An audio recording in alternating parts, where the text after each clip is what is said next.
A paz do Senhor, meus queridos irmãos, seja bem-vindo para mais um vídeo aqui do nosso canal. Eu quero pedir a você que se inscreva no nosso canal, deixe o seu like abençoado aí, compartilhe as nossas mensagens para que outras pessoas sejam alcançadas pela palavra de Deus. Vamos meditar na Bíblia Sagrada, a inerrante e infalível palavra de Deus. Livro de Êxodo, capítulo 37, o versículo 1, disse assim a Bíblia Sagrada: Fez também Bezaleel a arca de madeira de acácia, de 2 côvados e meio era o seu comprimento, de 1 côvado e meio a largura e de 1 côvado e meio a altura. Queridos irmãos, senhoras e senhores, nós encontramos na Bíblia Sagrada duas arcas. Há uma arca feita por Noé, outra arca feita por Bezaleel. Todas as duas foram ordenadas por Deus. Deus ordenou a Noé que fizesse uma arca para salvar a humanidade do grande dilúvio que ia ser derramado sobre a terra. E aqui nós vemos que Deus ordena a Bezaleel fazer também uma arca para que Deus simbolizasse a presença de Deus no meio do povo. Queridos irmãos, só que nós encontramos uma diferença entre uma arca e a outra. Você pode me perguntar e dizer, mas que diferença é essa, irmão Moisés? Eu te respondo. A arca de Noé, ela foi feita de cipreste. E o cipreste era uma madeira usada para fazer móveis. O cipreste era uma árvore que estava sempre verde. Já a arca da aliança era feita de acácia. Era uma madeira derivada de uma árvore que era usada para fazer ungüentos e especiarias. Nós vemos que a arca de Noé era revestida de betume por dentro e por fora. Deus mandou Noé revestir a arca com piche por dentro e por fora para que não entrasse água. Já a arca da aliança era revestida de ouro, tanto por dentro como também por fora. Nós vemos que a arca de Noé foi feita para ele, para Noé. Deus mandou Noé fazer a arca para ele, para que Noé colocasse todas as pessoas dentro da arca para que fossem salvas do dilúvio.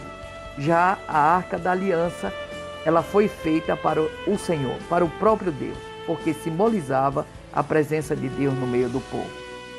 Na arca de Noé tinha uma janela na parte de cima, e isso simboliza que as bênçãos poderiam sair por aquela janela. Já na arca da aliança tinha 2 querubins em cima da tampa, a tampa que nós chamamos de propiciatório.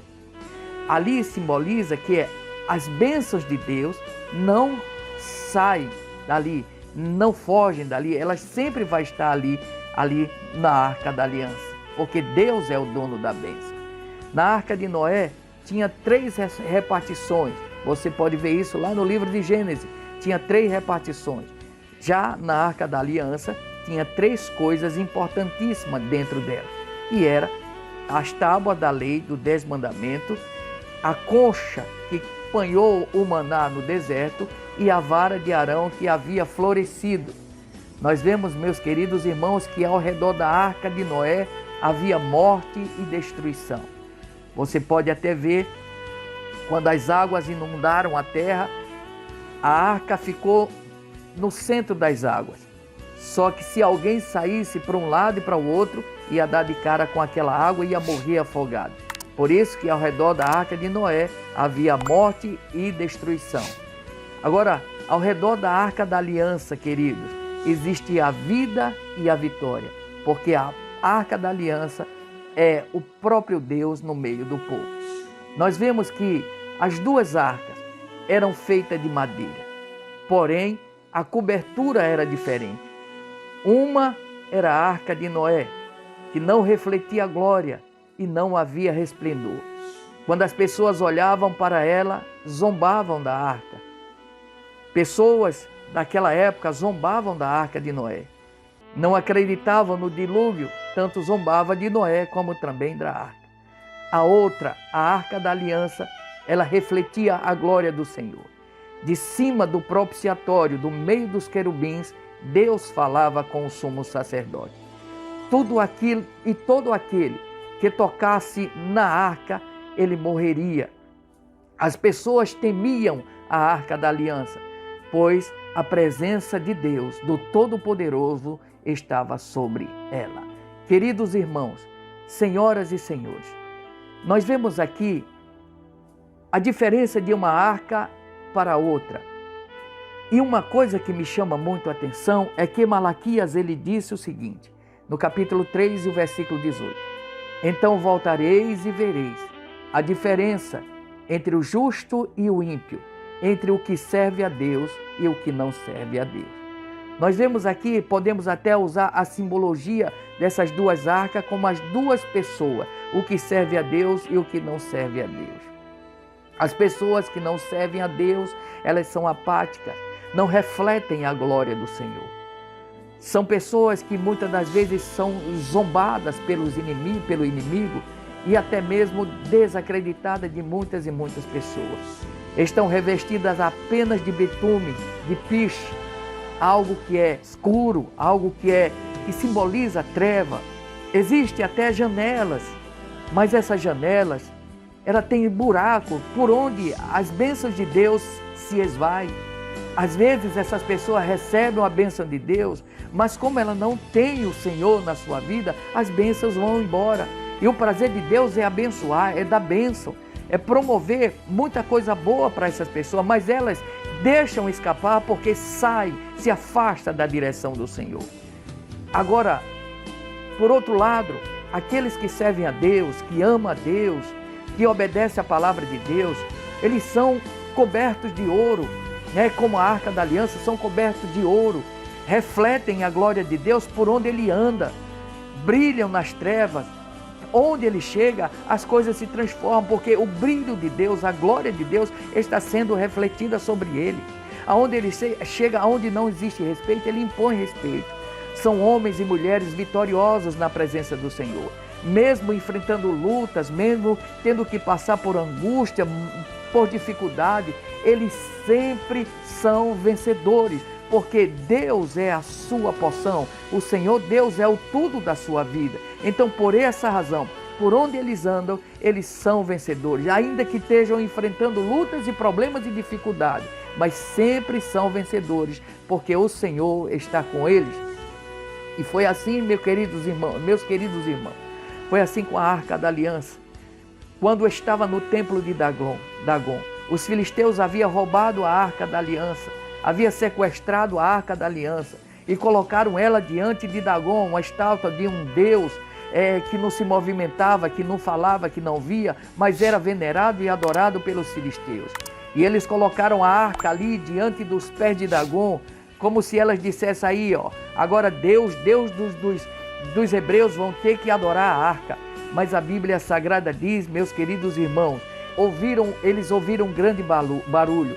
E quando chegaram lá, eles viam Dagon vencido. A Arca da Aliança derrubou Dagon, quebrou a sua cabeça, o seu pescoço e os seus braços. E todos ali eles viram que Dagon não era nada diante da presença do Deus Todo-Poderoso que criou os céus e a terra.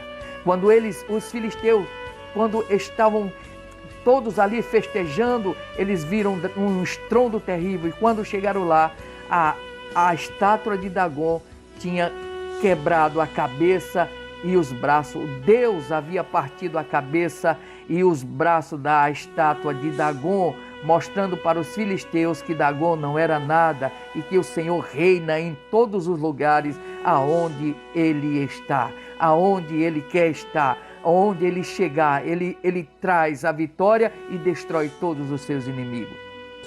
Veja aqui a Arca da Aliança, ela promoveu úlcera, sobre todos os homens que ali estavam. Tumores apareceram naqueles homens ali, nos filisteus. Eles prenderam a arca, colocaram a arca no templo de Dagon. Mas ali mesmo o Senhor destruiu a estátua de Dagon e fez com que aparecessem tumores, úlceras no corpo de todos os homens que ali estavam. E isso causou temor nos seus corações. Eles temeram, ficaram com medo e mandaram a arca de volta em carros, mandaram a arca de volta, tiraram do seu meio porque havia destruição. Agora, o que nos chama a atenção, o que nós podemos fazer e perguntar é: você é como a Arca da Aliança, que carrega em si a glória de Deus, que carrega em si os testemunhos de Deus dentro da sua alma, a lei do Senhor que foi colocada no nosso coração? Será que você é como a Arca da Aliança, que carrega a presença de Deus, que ninguém pode zombar, que ninguém pode mudar a sua fé, que não pode destruir a sua fé? Será que você é como a Arca da Aliança ou é como a Arca de Noé, que é simplesmente de madeira e revestida apenas com betume, ou seja, com piche, aquilo que nós conhecemos hoje? Quem é você na presença de Deus? Quem é você na presença de Deus? É aquele que serve a Deus ou aquele que não serve a Deus? Mas nesta manhã o prazer do Senhor é trazer você para os seus braços, para os braços dele, para que você possa ser uma arca da aliança que carregue a presença de Deus no seu coração. Deus te abençoe e guarde essa palavra no seu coração, para que você seja feliz em todos os momentos da sua vida e onde você chegar, a glória de Deus esteja contigo. Deus te abençoe em nome de Jesus. Querido Deus, eu te peço que o Senhor abençoe todos os nossos ouvintes nessa manhã e que todos possam entregar as suas vidas nas tuas mãos para viver, Pai, momentos de glória, de alegria diante da tua presença, e para que, onde todos chegarem, a tua glória seja refletida no meio deles, na vida dele, para a glória do teu nome, Pai. Em nome de Jesus eu te peço e te agradeço, hoje e para todo sempre. Amém.